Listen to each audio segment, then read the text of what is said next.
So as Dara mentioned, our first research objective was kind of getting a sense for how the events of summer 2020 impacted DE&I, especially over the last 12 months. So as we looked at the interview data and the surveys that we received from the participating companies, what we saw was that there were two high-level impacts when it came to DE&I. So the first high-level impact was that companies' appetite for DE&I had increased because of the events of summer 2020. And what we mean by appetite here is that the amount of pull coming from the organization to the DE&I function had really increased. And along those same lines, the other high-level impact was that the speed at which companies were moving had also increased.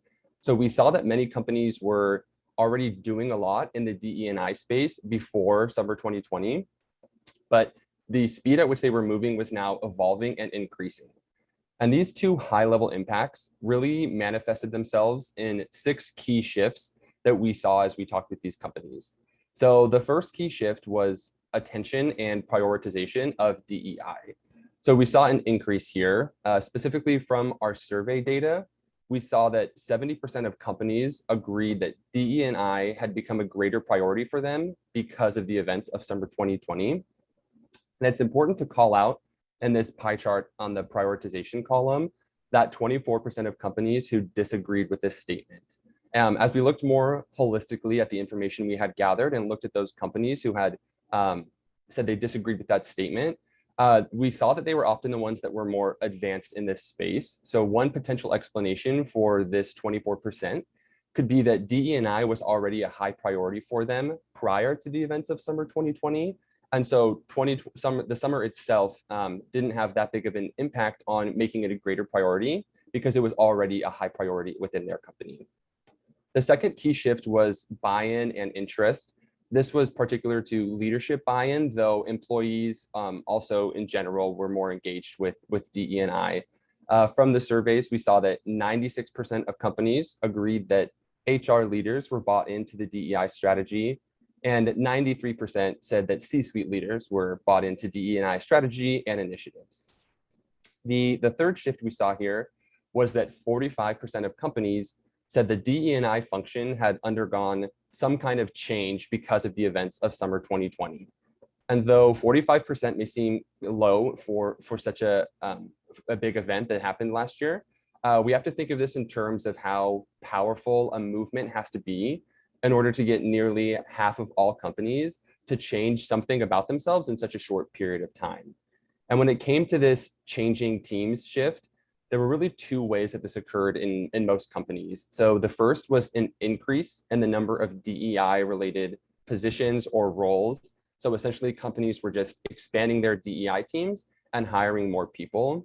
And the second way that this shift occurred was some kind of restructuring to the DEI function. So things like changing where DEI was housed in the company, changing their scope of responsibility or who they reported to.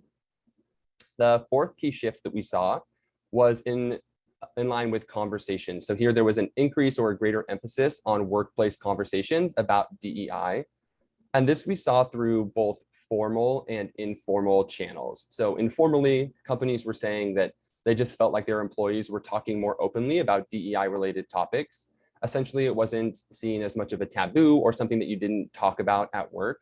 Though the conversations were still serious and sensitive, companies felt that employees and colleagues were talking more openly with one another. Through the formal channel, we saw many companies holding listening sessions or some kind of equivalent. In fact, 81% of companies reported holding listening sessions in 2020 because of what happened in the summer. And in line with conversations as well, some companies even created conversational framework tools or resources that could be used by anyone within the company to talk about DE&I issues or concerns. And these tools essentially functioned as ready-made scaffolding to guide productive and successful conversations around DEI. So the scaffolding often replaced messy or ad hoc conversations that were put into place when a DEI question was raised in the company. So a tangible example of this is when the US began to see a rise in anti-Asian violence, these conversational framework tools that had been created over the summer slid into place automatically and provided employees a place to feel heard and supported, and gave leaders a resource to use in order to react quickly to the concerns of their employees. Kind of like how oxygen masks will automatically drop down in the plane when there's an issue with the air pressure, these conversational tools that some companies created were meant to engage instantly and make sure there was no lag time or mistakes made when critical DEI conversations needed to be held. The fifth key shift that we saw was with commitments. So many companies made additional public statements and commitments to social justice and racial equity, specifically in response to the events of summer 2020.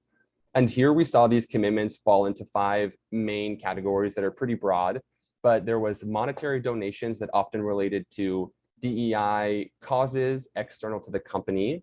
Commitments were also about community investment, which often revolved around how the company would show up in the communities with which it worked. Another commitment was partnerships with social justice organizations. So we saw many companies talk about partnering with the 110 organization and making those partnerships with other companies external to themselves. You also saw some commitments center around increasing internal representation of minorities, especially within leadership roles of the company or leadership development programs.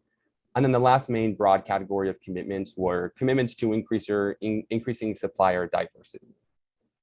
And then the last key shift was in terms of transparency. So this was a space that was new for a lot of companies. And through our interviews, we got the sense that there were a lot of questions and uncertainty around this topic.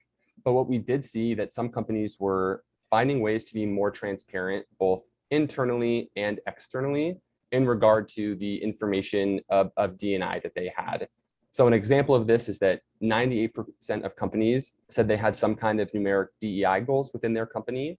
And many of them were now pivoting and trying to find ways to be transparent about those goals to one degree or another.